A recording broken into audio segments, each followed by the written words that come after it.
Pelayune bis prasasat kaya disawatake. Nyasak dalan rame ing wengi peteng kang mung kasunaran celoroting lampu-lampu kendaraan sing pating seliri. Nanging Agung wis ora merdulekake marang kahanan kuwi. Pikirane isih kepidung dening kedadian sing lagi wae dialami. Ana pawongan nyelowati kang nekani kos-kosane. Pawakane gedhe dhuwur, katon serem, angker. Otot-otote pating kranteng, kaya sulur kemeluwer tumanjem bumi. Bringose nyelaprang ketel, mripate abang, sumorot wengis. Atine Agung kumesar miris. Nanging bareng krungu ucape wong praupan angker iku supaya dheweke cepet-cepet mulih, atine Agung dadi ora kepenak. Pikirane kuwur. Angen-angene nglambrang marang wong tuane sak kloron sing wis padha tuwa. Nganti ora maelu marang lungane pawongan sing gawa wekas mau lan ora kober tebungan. Mergo cipek, Agus wis ora mikir meneh.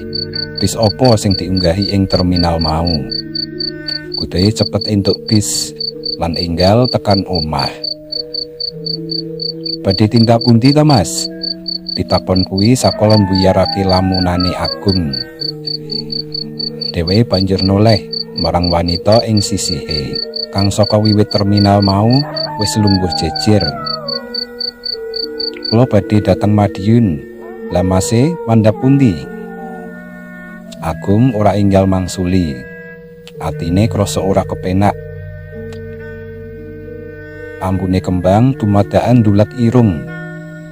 Agung ngelirik penumpang liyane.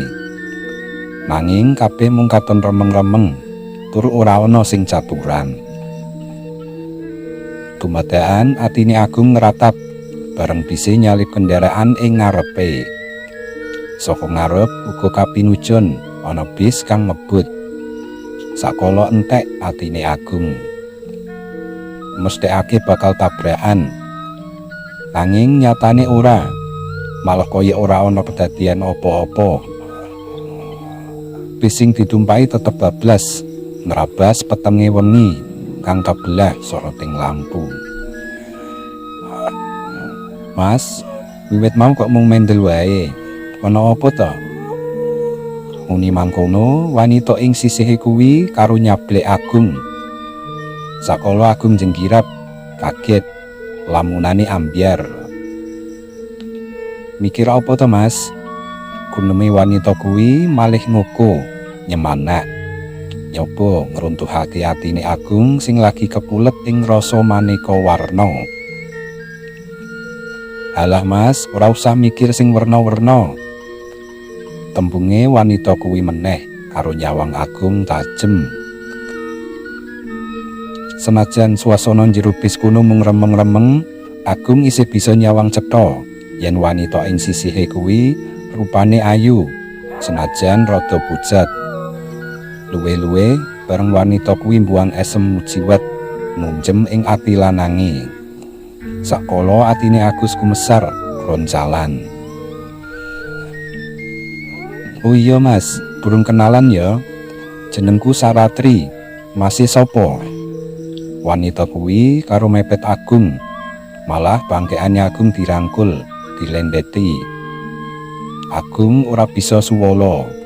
Anane mung meneng pasrah, kaya kapulet gendam. Anane mung meneng pasrah, kaya kepulet gendam keserimpung jaringing asmara. Sanalika ilang gurehing ati, kabeh wis kesaput ing tembung manis memalat sih. Apa maneh Agung sing durung nate kambon sing dolane ulat manis saka wanita sing grapyak sumanak, kebak kawigaten kaya sing ditindakake dening wanita ing sisihe. Agung kaya wis ora bisa uwal saka rangkulane wanita sing lagi ditepungi kuwi. Anane mung pasrah, ora nggumunake menawa sedhela wae wong loro kuwi wis gayeng ngobrol ngalor ngidul. Masih melu aku wae ya, melu nekane mantenane Mbak Yuku. Oh iya, sapa to Mas asmane sampean? Aku durung kenal. Agum Dik, aku go arep menyang Madiun. Omahku ya Madiun kok. Kersa ya Mas, mengko dak tepungake ibuku. Iya ya Mas. Karo ngancani aku izin wae kok. Saratri ndesep. Iki kabeh wong-wong sak bis iki uga arep nekani undangane ibuku.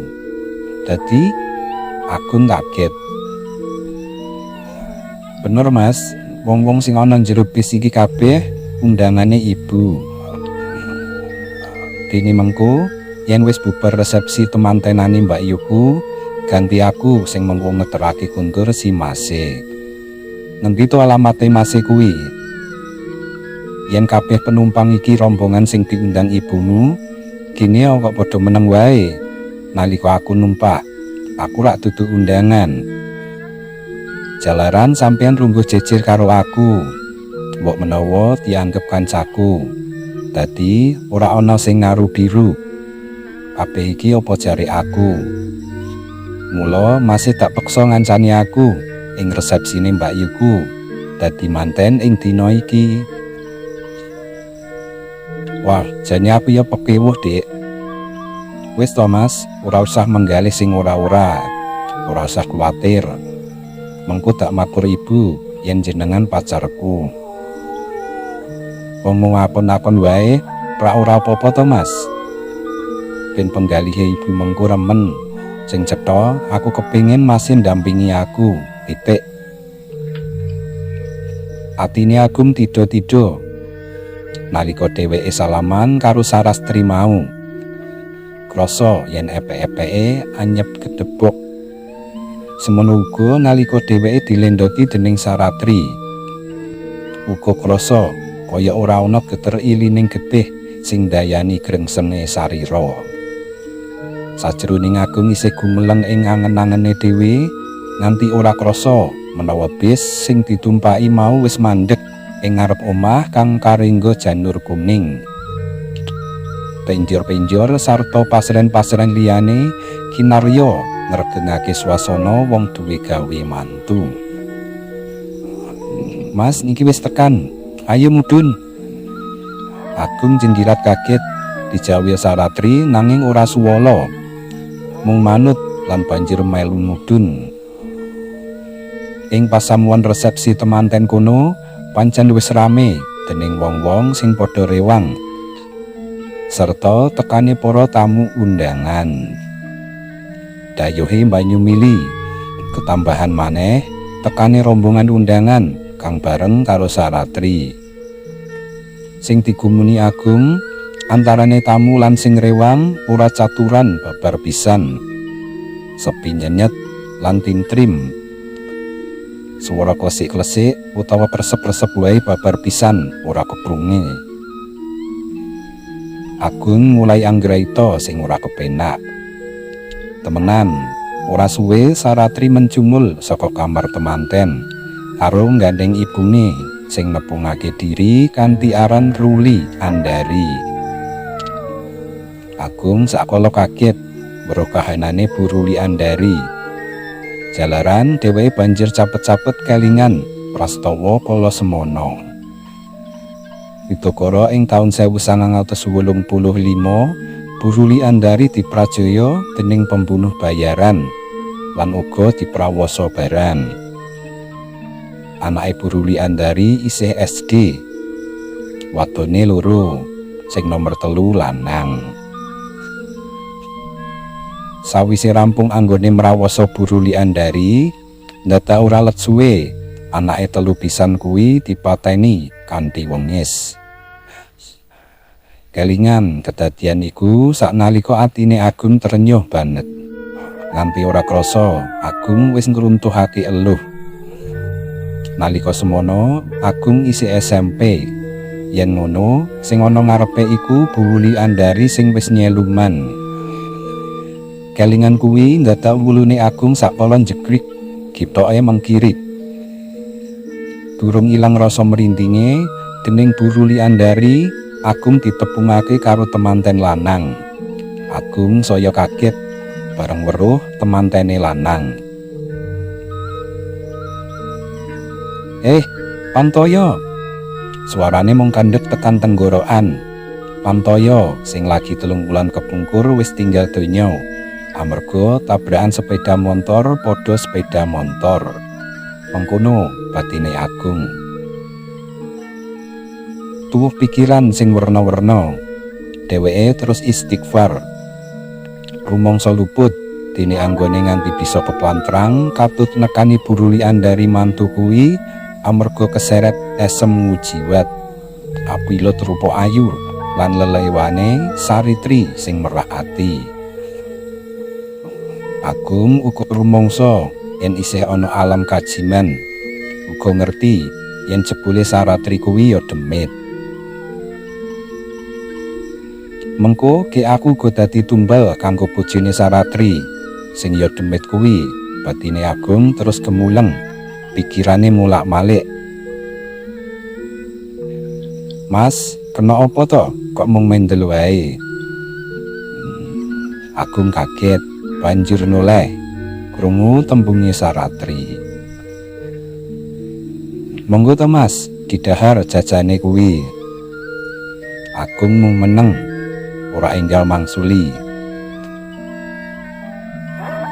Nanging ora watara suwe ndadak tanpa sengaja Agung weruh Bu Sakamulya langgane cedhak omah lagi kirim roti lan keperlingan. Bu Mulya, Agung bengok ngundang Bu Sakamulya. Nanging sing dibengoki ora mangsuli, malah banjur mak klepat bablas ninggalake papan kono tanpa tumoleh sajak kami weden. Lho, Bu Sakamulya apa ora weruh aku? Batine gemuruh, saya mulak-malik. Luwih kaget maneh bareng Agung weruh kemlebating wong gedhe dhuwur sing nate nekani ana pondokane. Wong gedhe dhuwur mau lingak-linguk kaya ana sing digoleki. Sakala kuwi Agung wis gemeter awake. Mula Agung terus mingset saka anggone lungguh, melimpe lan terus ninggalake papan kono tanpa tumuleh. Senajan lamat-lamat keprungu jenenge diceluki, saka diuber dening rasa wedi, Agung terus melayu. Nanging dumadaan swara rem mobil direm dadak. Agung tiba terus ora eling. Agung semaput jalaran saka kaget lan wedi. Tujune playune mobil mau ora patiya banter lan sopire trengginas. Nalika Agung nyabrang dadak ora nanti ketabrak. Nggih niku guneme Bu Sakamulya nalika niliki Agung ana omahe. Ing kono wis akeh tembe-teparo sing padha teka nertekake kahanane Agung. Nalika niku kula kirim pesanane Bu Ruli Andari cateringan. Tembunge Bu Sakamulya meneh nyaritakake lelakone. Empun ping 3 niki kula ngladosi pesenane. Nggih nembe sing ping 3 niki kula sumerep ing griya suwung kagungane Bu Ruli Andari sing empun suwargi niku regeng lan rame. Nggih kados sasating tiyang gadah damel mantu nika. Lan kula nggih kaget nalika sumerep Mas Agung wonten mriku. Gek wonten satengahe tiang-tiang sing aneh-anehi. Meh sedaya tiang-tiang kala wau sami gudras getih. Wonten ingkang tatu arang kranjang, gilani lan medeni. Mila babar masrahake pesenan cateringan, kula terus bablas wangsul. Sejatosipun kula nggih mireng yen Mas Agung mbemoki kula. Nanging kula ajrih noleh. Dados jane Bu Mulya nggih mireng kula bemoki. Jebule, nggih Mas Agung, paminggile Bu Sakamulya. Saking ajrih kula. Nglanjur pripun mula bukane kok Mas Agung saged wonten ing resepsi para dedemit? Agung banjur nyeritakake sakabehing lelakon sing dialami. Wiwit saka ditekani wong gedhe dhuwur ing kos-kosane nganti tekan numpak bis kang banjur bisa tepungan karo wanita sing jeneng Saratri lan ngaku yen dheweke kuwi putrane Bu Ruli Andari. Uga nyeritakake yen temanten lanang kuwi jebule Pantoya sing lagi wae mati tabrakan 3 bulan kepungkur. Saka cerita sing dialami Agung, kabeh nyimpulake yen arwahe anake sing mati nalika isi SD wis wancine mantu. Nanging omahe Bu Ruli nganti tekan saiki suwung.